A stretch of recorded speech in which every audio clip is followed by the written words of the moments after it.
It's Pride Month, y'all, and I am reading all books by pansexual or bi characters today. The first book is Truly, Madly, Deeply. We start the book off strong with the main character, one of the main characters, Truly, being cheated on by her boyfriend that she has had for 6 years. He is also her fiance.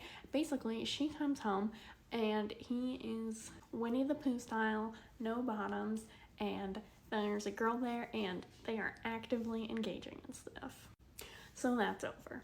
And Truly has always believed in love and always believed in true love and relationships because her parents are absolutely wonderful. However, on the same day that she finds that out, she also finds out that her parents are separating. It actually might not be on the same day, but it's definitely within the same few days.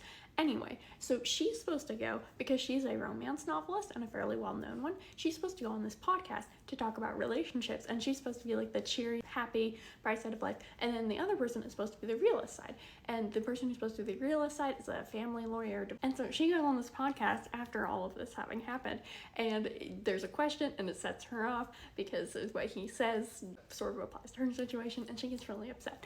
And so then she leaves, and he has to go and apologize to her, and they have a bunch of chemistry. So we've got a romance novelist, and we've got a family lawyer, and the family lawyer, he is so sweet. His name is Colin, and he is honestly such a sweet person. Also, both of them are bisexual, which I think is great representation, because even though they're in a straight appearing relationship, neither of them are straight, so it's not a straight relationship. I think people get confused by that a lot, but basically if you're queer and you're in a straight appearing relationship, it doesn't make you straight, and it doesn't make the relationship straight because you're queer and you're in the relationship.